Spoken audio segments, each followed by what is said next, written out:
masalah Bang laporan Damai Polda dari itu. Lubis, tolong cepat klarifikasi itu. Banyak isu beredar. Dengan tegas, Rismond mengatakan di saat konferensi persnya di Gedung Kementerian Pendidikan Dasar dan Menengah pada hari Senin tanggal 12 Januari 2026. Rismond menyebut untuk Bang Egy Sujana dan Pak Damai Hari Lubis, tolong cepatlah klarifikasi karena banyak isu yang beredar, katanya saling rangkul dan berpelukan. Emang salah ya Bang, kalau Bang Egy Sujana ketemu Jokowi terus merangkul dan berpelukan? Dalam konferensi persnya, Rismond juga mengatakan kalau memang tidak pernah meminta maaf kepada Jokowi. Bantah mereka yang menyebarkan berita itu, cepat buat klarifikasi. Tapi kalau memang berita merangkul dan berpelukan itu asli dan benar, cepat juga klarifikasi. Jangan kami yang dikerasin kalau memang itu mau Bang Egy dan Pak Damai Hari Lubis. Secara tegas Rismond mengatakan, berarti kita sudah beda gerbong, berbeda sisi dan berbeda pandangan. Kami tidak jadi masalah karena masih banyak jutaan pendukung kami. Walau harus tanpa Bang Egy dan Pak Damai Hari Lubis, kami akan meneruskan perjuangan kami. Kalau begitu, mari kita lihat penjelasan dari Rismond Sianipar seperti apa. Masalah Bang laporan Damai Polda dari itu. Lubis, tolong cepat klarifikasi itu. Banyak isu beredar, katanya saling rangkul, berpelukan. Ternyata editan itu. Teletabis dong. Nah, terus katanya ada minta maaf. Kalau yang rangkul dan minta maaf itu dikatakan oleh Rahmat, saudara Rahmat dari Demokrat palsu itu, Demokrat palsu, Rejo. Ya, pada saat wawancara Zoom saya di sebuah stasiun TV, saudara Rahmat mengatakan Egy Sujana dan Damai Hari Lubis minta maaf dan berpelukan dan mendoakan Pak Jokowi CBM, cerdas berani militan. Oh, kalau itu benar. Kalau itu dia memang ngomong gitu beliau yang mana? Oh, kalau CBM di rumahnya Bang Egy. Berarti di rumahnya Jokowi nggak bicara tentang CBM. Cerdas berani militan. Terus Cuma katanya mendoakan. ya. Ya aku bilang minta maaf sih itu sih.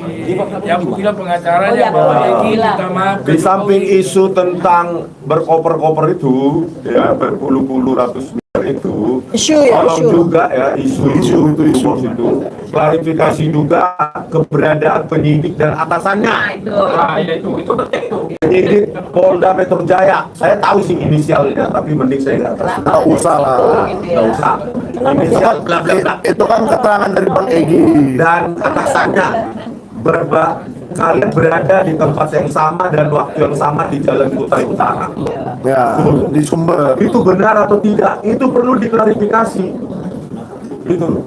Karena sedikit ya Bang Rismond ya. Karena kan dari keterangan Kompol Syarif ajudannya Pak Jokowi tidak ada itu. Tidak ada dua polisi yang ikut ke dalam. Dia tidak menyebutkan, tapi yang disebutkan hanya relawan Rejo itu saja, 2 orang. Siapa namanya tadi? Saya lupa. Rahmat sama Darm Rizal ya.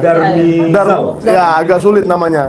Nah, tetapi Bang Egy mengatakan dia ke dalam itu untuk menanyakan kejelasan perkara, terutama perkara yang di Bareskrim, ya kan? Ini kan jadinya saling lapor gitu loh. Jadi 2 polisi ini menemani ke dalam untuk tujuan itu. Tapi kan disebutkan ada polisi, penyidik, kalau spesifiknya nanti lah ya. Nggak usah kita sebut. Dan atasannya membersamai mereka di Solo. Apakah benar ketika saya zoom dengan saudara Rahmat dari Rejo atau Demokrat palsu itu, ya, dia menyangkal bahwa dia mengatakan dia baru dengar itu tentang itu katanya. Nah, tapi kan kita dari gestur bisa lah menilai lain kan. Ya. Oleh karena itu harus diklarifikasi Bang Egy Sujana dan Bang Damai Hari Lubis. Kok lama sekali? Katanya dalam 7 hari dalam posisi tidak mau bicara. Atau sedang menyusun konteks video ini, pidato. Oh iya. Kan kalau benar, jangan kami yang diserang. Ya, kalau memang apa yang terjadi di Jalan Kutai Utara Solo itu tidak sesuai dengan yang dijelaskan oleh Saudara Rahmat, yang sekarang sudah dikutip oleh sejumlah media di mana-mana, berangkulan, minta maaf, mendoakan dan lainnya, bantah mereka. Gitu. Jadi jangan kami justru yang diklarifikasi untuk apa? Kalau memang yang diungkapkan, diutarakan oleh Saudara Rahmat dari relawan Jokowi itu tidak sesuai dengan apa yang diungkapkannya di media secara resmi loh ya, di media bukan hanya di akun YouTube-nya. Kalau benar itu tidak terjadi seperti yang diutarakan oleh Saudara Rahmat, bantah mereka, somasi itu Saudara Rahmat. Dan Yakub Hasibuan mengatakan ada juga, minta maaf juga. Yakub Hasibuan paginya mengatakan akan ada permintaan maaf. Akan ada. Ya. Bukan dia kan datang ke Kutai setelah itu. Dia di Kutai. Permintaan, ya ada permintaan maaf. Ada permintaan maaf. Somasi juga Saudara Yakub Hasibuan kalau itu benar tidak terjadi.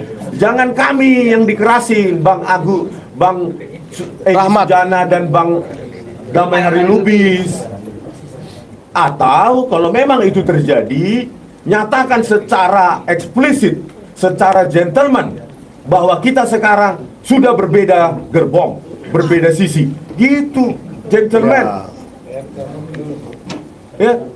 Ini supaya dikutip juga oleh media. Jadi kalau memang apa yang di sana terjadi seperti yang diungkapkan oleh Saudara Rahmat, ya sudah gentleman aja. Ya, karena bagi kami nggak terpengaruh sih EGP gitu. Emang gue peduli, emang gue pikiri, nggak ngaruh. Masih banyak jutaan rakyat yang mendukung kok perjuangan ini. Masih banyak jutaan. Itu nggak ngaruh. Kalian ada atau tidak ada di sisi kami, nggak ngaruh. Memang nggak pernah bareng kan? Cuma jangan jadi bunglon, kadang ke A, kadang ke B, kadang ke sisi A, kadang ke sisi B. Jangan masuk angin. Ya, kalau sudah masuk angin, ya sudah minum tolak angin. Gitu, Bu. Lanjutkan, Bu. Oke. Ya gini ya, sebetulnya masuk angin atau tidak itu kan dari sejak kehadiran yang diliput oleh media, itu kan sebetulnya kita sudah menunjukkan bahwa kita berseberangan. Ya, artinya bagaimana mungkin seorang yang dilaporkan dan dijadikan tersangka itu sowan kepada orang yang melaporkan dan menjadikannya tersangka. Dari situ saja, ya ini kalau kita bicara dari sisi behavior nih, dari sisi ilmu neuroscience nih nggak cocok. Jadi memang dari aspek perilaku memang sudah tidak cocok dengan kita. Perilaku menyimpang, Bu ya. Iya, sebetulnya saya juga mau berikan refresh ya terhadap kejadian ini. Sebetulnya kejadiannya udah 2 kali. Karena waktu tanggal 15 April 2025 penggagas kedatangan kita semua ya, kami para ahli dan TPUA itu kan Egy Sujana. Betul. Tapi pada saat kita sudah sampai di Jogja, beliau nggak datang dengan segala macam alasan. Bahkan isunya sedang sama Kapolda lah, isunya sedang ditahan lah, segala macam lah begitu. Terus terakhir ketika kita pulang ke Jakarta, beliau di rumah sakit di Malaysia gitu. Jadi dari situ saja sebetulnya ya ada keraguan. Ini kalau dari aspek perilaku ya, ini sebenarnya orang ini niat benar mau melakukan penegakan kebenaran atau tidak ya, tapi atau cuma menaikkan daya tawar. Nah itu persoalannya di situ. Mungkin di situ. Ya, jadi disitulah ya yang perlu kita. Kalau Ibu sendiri terakhir ketemu Bang Egy kapan, Bu? Saya terakhir ketemu sama beliau itu ketika ya kan gini, ini juga ada sebuah fakta yang mungkin masyarakat juga belum tahu ya. Jadi ketika kami berlapan ya, klaster 1 dan 2 itu ditetapkan sebagai tersangka tanggal 7 November 2025, itu dari 8 tuh baru kami bertiga yang diperiksa loh sebagai tersangka. Sampai dengan hari ini 5 orang ya di klaster yang berbeda dengan kami termasuk Egy Sujana dan Damai Hari Lubis itu belum diperiksa juga. Belum diperiksa. Jadi saya berpikir gini, ngapain sih ketakutan begitu rupa? Egy Sujana itu ketika belum naik jadi tersangka, masih sebagai terlapor, itu juga belum diperiksa.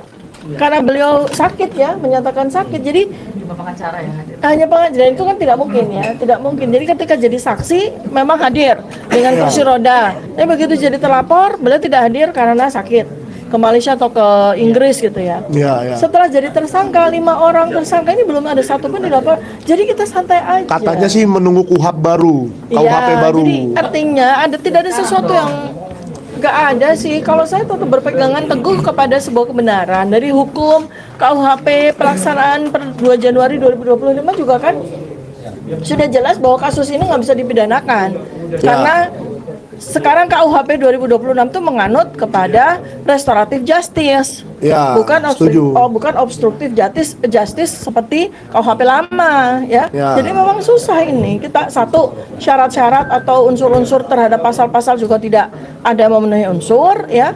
Kemudian yang kedua adalah ijazah juga ada 6 versi sampai